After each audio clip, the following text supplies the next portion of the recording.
तो जिस भारतवर्ष में हम ये श्लोक हजारों वर्षों से पढ़ रहे हैं, वहाँ आज भी एक औरत रात को अकेले बाहर क्यों नहीं निकल सकती? रही बात समृद्धि की, तो समृद्धि का दावा तब किया जाएगा जब औरत घर से बाहर भी उतना ही सुरक्षित महसूस करे जितनी मंदिर में देखती हो। श्लोक के लिखने या पढ़ने से कुछ नहीं होता। जब तक उन लोगों के मन के विचार नहीं बदलेंगे तब तक ये श्लोक सिर्फ एक लिखा होगा। धन्यवाद। शुभ प्रभात। मैं अनन्या यादव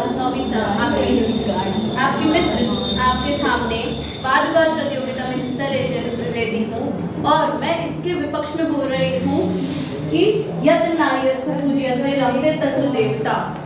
क्योंकि जरूरी नहीं है कि जहाँ लड़कियों की पूजा हो रही हो वहीं पे देवता हो।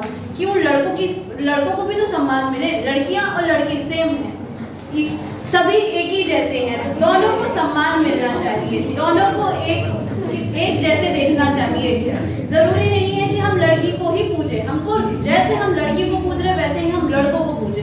और अगर हम लड़कों को छूट दे रहे हैं तो वैसे ही छूट हमको लड़कियों को भी देनी पड़ेगी। अगर हम लड़कियों को शिक्षा दे रहे हैं तो हमें लड़कों को भी शिक्षा देनी है। अगर हम लड़कों को शिक्षा दे रहे हैं तो हमें लड़कियों को भी शिक्षा देनी है। लड़कों को भी घर के काम करने आने चाहिए और लड़कियों को भी बाहर के काम करने आने चाहिए, ताकि जरूरत पड़ने पर दोनों कोई भी काम कर सके। क्योंकि ये चीज हमारे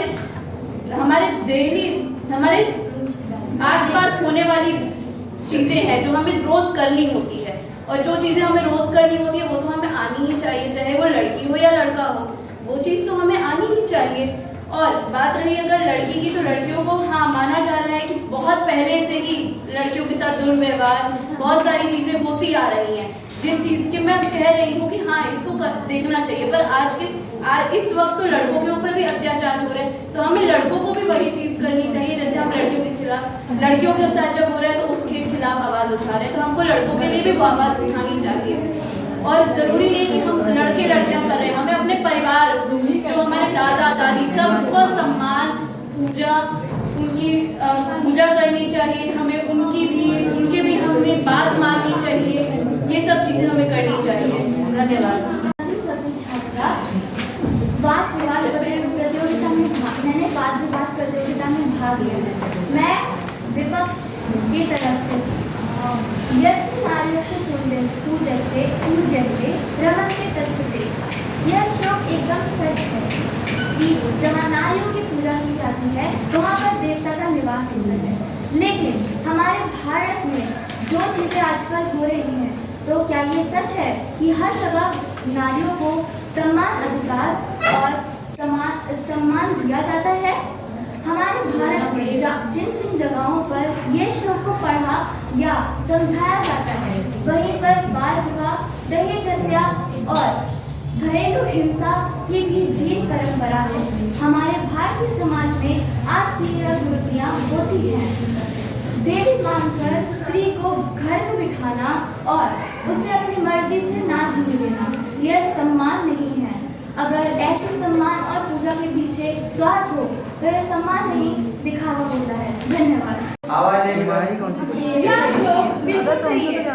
जिस समाज में नारियों को सम्मान और एक आगे बढ़ने का अवसर दिया जाता है, वह समाज उन्नत और समृद्ध प्राप्त करता है। अगर हम उदाहरण से देखा जाए तो जितनी भी स्त्रियां हैं उनको आगे बढ़ने का अवसर दिया जाता है, तो वह समाज सबसे आगे बढ़ता है। क्या हो? धन्यवाद।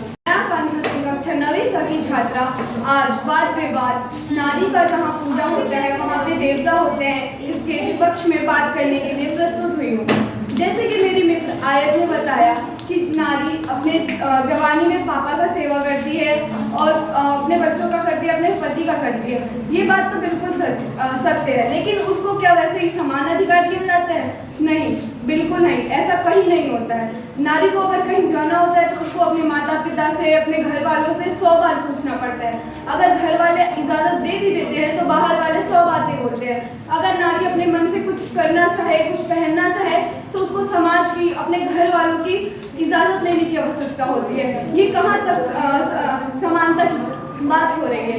मैं आप सभी से एक प्रश्न करना चाहती हूँ। जहाँ पे नारी को आज़ादी तक नहीं दिया जाता है, वहाँ पे समानता और नारी को समान कैसे देख सकते हैं? वहाँ पे पूजा कैसे हो सकती है? जहाँ पे नारी घुट घुट के जी रही है, अपने मन की किसी भी बात को प्रस्तुत नहीं कर सकती है, वहाँ पे नारी कैसे नारी का सम्मान हो रहा है? यही सम्मान होता है नारी का।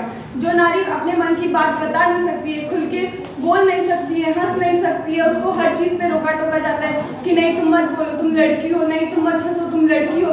ये क्या नारी का पूजा हो रहा है? ऐसे पूजा करते हैं। नारी का अगर पूजा करना है तो उसे भी समानता देखिए, उस समानता दीजिए, जैसे कि लड़कों को दिया जाता है। लड़के अगर रात के 12 बजे भी घर पे आए तो उसको कोई नहीं बोलता, लेकिन लड़के अगर 6 बजे के बाद भी घर पे आए तो उसको सब बोलता है कि तुम कहाँ थी। अगर लड़के दिन भर फोन चला रहे हैं तो उसको कोई नहीं बोलता, लेकिन लड़के अगर 2 मिनट भी फोन ले लेती हैं तो उसको सब कहते हैं कि दिन भर फोन पे लगी रहती है।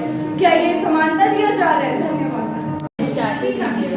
आज वाद विवाद प्रतियोगिता में जिसका विषय है यत्र नार्यस्तु पूज्यते रमन्ते तत्र देवता, मैं अपना विचार रखने जा रही हूँ। मैं पक्ष की तरफ से बोल रही हूँ।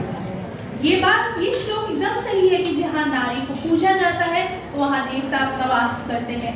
लेकिन यहाँ पूजने का शब्द सिर्फ पूजा तक सीमित नहीं है, इसमें काफी शब्द छुपे हुए हैं, जैसे समानता, सामान्य अधिकार, पढ़ाई में सामान्य अधिकार, लड़कों और लड़कियों के बीच कोई डिफरेंस ना हो, ये सब में भी इसमें सहयोग देना चाहिए।